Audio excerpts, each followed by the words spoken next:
Picture this. You're lying in absolute darkness, your hands pressed against cold silk mere inches from your face. The air is thick, suffocating, already growing stale with each desperate breath. You try to scream, but the sound dies against the padded walls of your prison. Your fingers press against the fabric, searching for an opening, the reality setting in. The horrifying truth crashes over you like a wave of ice water. You're not dead, but you've been buried as if you were. Your heart hammers against your ribs so violently you fear it might burst. Every instinct screams at you to thrash, to fight, to tear your way out, but there's nowhere to go. 6 feet of earth pressed down above you, tons of soil that might as well be made of iron. The velvet lining of your coffin, meant to cushion your eternal rest, now mocks you with its luxurious softness. This silk shroud wasn't meant for the living. Neither was this wooden box. Neither was this grave. You are King George III of Hanover, and 3 days ago you were ruling a kingdom. Now you're discovering what it means to be buried alive, to be conscious in a tomb, to understand with perfect clarity that your subjects, your physicians, your own family have made the most catastrophic mistake imaginable. They've mistaken your catatonic state for death, and now you're paying the price for their error with a fate worse than any execution ever devised. The year is 1851, and the Kingdom of Hanover exists in that peculiar state between medieval tradition and industrial progress. Gas lamps illuminate the streets of the capital, while horse-drawn carriages clatter over cobblestones. Steam engines revolutionize transportation, while court physicians still practice medicine that would make modern doctors weep. It's in this world of contradictions that our tragedy unfolds, a perfect storm of medical ignorance, hasty decisions, and the terrifying condition known as catalepsy. George III of Hanover, not to be confused with his more famous British counterpart, was 69 years old when the incident occurred. He had ruled Hanover since 1838, a competent if unremarkable monarch who had overseen his kingdom's slow modernization. But age had not been kind to him. Years of rich food, minimal exercise, and the stress of governance had left him corpulent and increasingly frail. His physicians noted his labored breathing, his periodic chest pains, his episodes of confusion and weakness.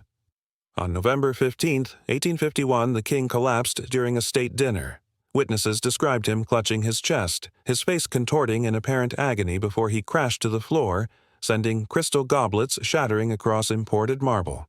The court physicians rushed to his side, checking for signs of life with methods that seem barbaric by today's standards. They held mirrors to his mouth, looking for condensation. They pricked his skin with needles, watching for flinching. They listened to his chest with primitive stethoscopes, straining to hear a heartbeat through layers of fat and brocaded clothing.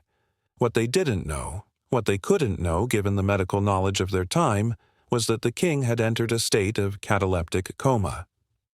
This rare condition, often triggered by extreme stress or certain neurological disorders, can slow the body's vital signs to the point where they become virtually undetectable. The heartbeat drops to perhaps 10 beats per minute. Breathing becomes so shallow it's imperceptible. The body temperature plummets. To all appearances, the victim is dead. But inside, consciousness often remains, trapped in a body that refuses to respond to the mind's desperate commands. The court physicians, after their cursory examination, pronounced the king dead. It was a diagnosis that would have been disputed by any competent modern medical student with basic equipment, but in 1851, death was often a matter of opinion rather than scientific certainty. The lack of pulse, the absence of visible breathing, the cold skin, all pointed to one conclusion. His Majesty had succumbed to apoplexy, what we would now call a stroke. The speed with which events proceeded after this misdiagnosis would seal the king's fate. Royal protocol demanded swift action. The body needed to be prepared, the succession secured, the nation informed. Within hours, the king's corpse was being washed and dressed by mortuary attendants who noticed nothing amiss. If they observed that the body seemed unusually supple for someone dead several hours, they attributed it to the king's corpulent physique. If they noticed that the skin retained some warmth, they assumed it was residual heat trapped by layers of fat. Inside his unresponsive body, King George was experiencing something beyond nightmare. Imagine being fully conscious but completely paralyzed, aware of everything happening around you but unable to move so much as an eyelid. He could hear the physicians discussing his death, feel the cold water as they washed his body, sense the rough handling as they dressed him in his burial clothes. He tried to scream, to move, to give any sign of life, but his body remained frozen in its death-like state. The mental torture of those hours defies description. To hear your own death being discussed in clinical terms, to feel yourself being treated as an object rather than a person, to understand that you're about to be buried and be completely powerless to prevent it. The king's mind raced through every prayer he knew, begged God for the ability to move just one finger, just twitch one muscle, just produce one sound that would alert someone to his continued existence. But catalepsy is a cruel master. It maintains its grip with iron determination, keeping the body in suspension while the mind remains horrifyingly alert. Some victims of cataleptic comas have later described the experience as being trapped in a statue of their own flesh, screaming silently while the world proceeds under the assumption of their death. The lying in state began the next day. Following royal tradition, the king's body was displayed in the throne room, dressed in full regalia, hands folded peacefully across his chest. Thousands of subjects filed past to pay their respects, never knowing that the man they mourned was watching them through eyes that appeared closed but could still perceive light and shadow. He could hear their whispered condolences, their discussions of his reign, their speculation about the future under his successor. For 2 days, the king lay in state, his mind cycling through phases of panic, desperation, and a terrible hope that someone, anyone, would notice he still lived. He focused all his will on trying to produce tears, knowing that dead men don't cry. But the catalepsy held firm, denying him even this small sign of life. Court officials noted that the king's body showed remarkably little decomposition, but they attributed this to the cool November weather and the embalming preparations. The royal funeral was scheduled for November 18th, 3 days after the supposed death. It was to be a grand affair befitting a monarch, with representatives from across Europe in attendance. The coffin was a masterwork of craftsmanship, solid oak lined with white silk and velvet, with silver handles and the royal coat of arms embossed on the lid. It was a coffin fit for a king, designed to last for centuries in the royal crypt. This durability, intended as a mark of respect, would become an instrument of torture. On the morning of the funeral, something began to change. The king felt the faintest tingling in his extremities, the first sign that the catalepsy might be loosening its grip. Hope surged through him as he felt sensation returning to his fingers and toes. He redoubled his efforts to move, to speak, to give any indication of life. But the progress was agonizingly slow, and time was running out. As the funeral procession formed outside the palace, mortuary attendants performed their final duties. They adjusted the king's burial clothes, ensuring everything was perfect for the ceremony. One attendant later claimed he thought he felt warmth in the king's hands and mentioned it to his supervisor. The supervisor dismissed it as imagination, reminding him that they were running late and the procession was waiting. That moment of dismissed observation would haunt the attendant for the rest of his life. The funeral service was held in Hanover Cathedral, a soaring Gothic structure that had seen centuries of royal ceremonies. The king's coffin lay at the center of it all, surrounded by flowers, candles, and the cream of European nobility. The archbishop delivered a eulogy that praised the king's steady leadership and devotion to his people. Hymns were sung, prayers were offered, and all the while inside that ornate box, a man fought desperately against his own body's betrayal. By the time the service concluded, the king had regained partial movement in his fingers. He could flex them slightly, could feel the silk lining of the coffin beneath his hands. But it wasn't enough. Not nearly enough. The procession to the royal crypt had begun, and with each step of the pallbearers he felt his chances of rescue diminishing. The slight movements he could manage were invisible inside the closed coffin. The faint sounds he could now produce were drowned out by funeral hymns and tolling bells. The royal crypt was located beneath the cathedral, a vast underground chamber where generations of Hanoverian royalty lay in eternal rest. Or so it was assumed. The temperature dropped noticeably as the procession descended the stone steps, the cheerful November sunlight giving way to the perpetual twilight of the tomb. The king felt the change, felt the cold seeping through his coffin, and understood with horrible clarity where this journey would end. The actual burial was a private affair, attended only by close family and high-ranking officials. The king's son, now King George IV, spoke final words over his father's coffin, never knowing that those words were heard and understood by their recipient. The new king spoke of duty fulfilled, of rest well earned, of reunion with departed loved ones. Inside the coffin, his father wanted to scream that he wasn't ready for rest, that his duty wasn't finished, that he wanted nothing more than to remain with the living. The coffin was lowered into the prepared vault with ceremonial precision. The king felt the descent, felt the slight swaying as ropes controlled the heavy box's journey into the earth. This was followed by the most terrifying sound he had ever heard, the solid thud of stone on stone as the vault was sealed above him. Then came silence. Not the peaceful silence of rest, but the absolute silence of the tomb, broken only by his own increasingly rapid breathing and the thundering of his heartbeat in his ears. It was in this silence that King George III of Hanover fully awakened from his catalepsy.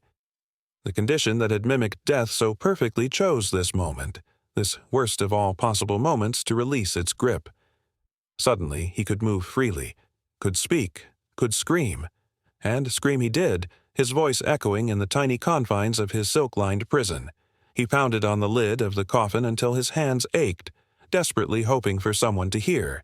He thrashed and kicked with all the strength that panic could provide. But the coffin had been built to last. The oak was thick and solid, the craftsmanship superb. What had been a mark of respect now became an inescapable trap. The king's screams, muffled by wood and earth and stone, never reached the surface. His pounding, desperate as it was, couldn't penetrate the barriers between him and salvation. He was alone with his terror in the most profound way possible. The physical horror of premature burial is matched only by its psychological torture. The king cycled through every emotion possible. Denial came first. This couldn't be happening. Someone would realize the mistake. His absence would be noted. They would open the vault to check on him. Anger followed. How could the physicians have been so incompetent? How could his own son have buried him without being certain? Bargaining came next. He promised God everything if only he would send rescue. He swore to abdicate, to give away his wealth, to dedicate his remaining life to charity if only he could escape this tomb. But as hours passed and no rescue came, despair set in. The air in the coffin was finite. Each breath depleted the oxygen a little more, replacing it with carbon dioxide that would eventually poison him. The king tried to ration his breathing, tried to remain calm to conserve air, but panic made such control impossible. He found himself hyperventilating, using up his precious air supply even faster, unable to stop despite knowing it hastened his doom. The physical symptoms of oxygen deprivation began to manifest. Headaches that felt like iron bands tightening around his skull, confusion that made him forget where he was, only to remember with fresh horror, hallucinations brought on by increasing carbon dioxide levels. He saw lights that couldn't exist in the absolute darkness, heard voices of long-dead relatives calling to him, felt presences in the coffin with him, invisible companions in his suffering. In his more lucid moments, the king reflected on the bitter irony of his situation. He had spent his life surrounded by people, protected by guards, attended by servants, never truly alone. Now, in his greatest hour of need, he was more alone than any living person could be. All his wealth, all his power, all his status meant nothing in this wooden box. He was reduced to the most basic human state, struggling simply to breathe, to survive for another moment. The stories of premature burial were well known in the 19th century. Every major city had tales of coffins opened years later to reveal skeletons in positions of obvious struggle with splinters under their fingernails and scratch marks on the lid. The fear was so common that safety coffins were invented, equipped with bells and breathing tubes and escape hatches. But King George had been buried in a traditional coffin with all the traditional sealing methods that made escape impossible. As the oxygen levels dropped further, the king entered a state of delirium. Time lost all meaning in the darkness. Minutes felt like hours, hours like days. He relived memories of his life with vivid clarity, conversations with his deceased wife, moments with his children when they were young, state occasions that had seemed so important at the time, but now revealed themselves as meaningless pageantry. He had arguments with God, with fate, with death itself, raging against the injustice of his end. The physical deterioration accelerated. His throat was hoarse and his hands were too weak to continue the effort. His breathing became labored gasps as his body fought for oxygen that no longer existed in sufficient quantities. The depleted air made each breath harder as his strength began to fade. In his final lucid moments, King George understood with terrible clarity the full scope of the tragedy. He would die here, in this box, and no one would ever know the truth. History would record that he died of apoplexy at a state dinner, a quick and relatively painless death. The reality that he had suffered for hours or perhaps days in a buried coffin would die with him. His son would rule believing he had properly buried his father. The physicians would continue their practice, never knowing their catastrophic error. The king's thoughts turned to others who might have suffered the same fate. How many of the bodies in this very crypt had been buried alive? How many of his ancestors had awakened to darkness and despair? The royal dead surrounded him, silent in their own boxes, and he wondered if any of them had screamed as he had screamed, had pounded as he had pounded, had despaired as he now despaired. As consciousness began to fade, replaced by the merciful approach of true death, the king experienced a strange peace. The panic receded, replaced by a floating sensation. The pain in his hands and throat diminished. The crushing weight of earth above him seemed to lighten. His breathing, which had been tortured gasps, became shallow and peaceful. The approach of death, which he had feared all his life, now came as a friend, a liberator from suffering. But even in these final moments, some part of him continued to hope. Hope that someone would remember something suspicious about his death. Hope that his tomb would be opened for some reason. Hope that the truth would eventually be known. It was a futile hope, but it was human, and it stayed with him until the very end. King George III of Hanover died for the second and final time in the early hours of November 20th, 1851, approximately 30 hours after being sealed in his tomb. His death was caused by suffocation, dehydration, and the physical trauma of his desperate attempts to escape. His body was discovered 37 years later when the vault was opened to enter another member of the royal family. The condition of the corpse told a story that horrified even hardened cemetery workers. The king's hands were bloodied masses with fingernails torn away and embedded in the wood above him. The silk lining of the coffin was shredded where he had clawed at it. His face, once calm in life, showed signs of extreme distress. His position suggested he had moved in his final moments. The discovery sent shockwaves through European medical and royal circles. Physicians who had attended the king's original collapse were long dead, spared the knowledge of their terrible mistake. But the medical community as a whole was forced to confront the reality that their methods for determining death were dangerously inadequate. The king's case became a cautionary tale taught in medical schools, spurring research into more reliable methods of confirming death. The psychological impact on the royal family was devastating. King George IV, who had succeeded his father, was overcome with guilt and horror. He had stood over his father's coffin, had spoken final words, had ordered the vault sealed, all while his father lived and listened. The knowledge that he had inadvertently condemned his own father to the most horrific death imaginable haunted him for the rest of his life. He ordered that his own burial be delayed for a full week after his death, with regular examinations to confirm he was truly deceased. The discovery also triggered a wave of exhumations across Europe as families wondered if their own loved ones had suffered similar fates. Many coffins showed signs of struggle, scratch marks, damaged linings, bodies in unnatural positions. The true extent of premature burial throughout history began to be understood, and it was horrifying. Conservative estimates suggested that as many as 2% of all burials before the 20th century might have been premature. Safety coffins, which had been curiosities before the king's discovery, suddenly became highly sought after. These devices ranged from simple bell systems that could be rung from inside the coffin to elaborate mechanisms with breathing tubes, escape hatches, and even speaking tubes connected to the surface. Wealthy families invested fortunes in these devices, terrified of sharing King George's fate. The medical profession responded with new protocols for confirming death. The period between death and burial was extended. Bodies were kept in specially designed waiting mortuaries where attendants watched for any signs of life. Some facilities even employed corpse watchers whose sole job was to observe the dead for movements, breathing, or other signs of life. These measures, born from the horror of King George's fate, undoubtedly saved lives, but perhaps the most profound impact was on how society thought about death itself. The Victorian era, already obsessed with mortality, developed an even deeper fear of the grave. The possibility of premature burial became a cultural fixation, appearing in literature, art, and everyday conversation. Edgar Allan Poe's stories of living burial found eager audiences who recognized their own fears in his tales of terror. The King's story also highlighted the dangers of medical hubris. The physicians who had pronounced him dead had been so certain, so confident in their primitive methods. Their failure served as a reminder that medical knowledge, however advanced it might seem, always has limitations.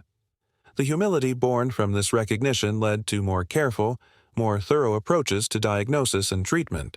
Modern medical science has largely eliminated the risk of premature burial.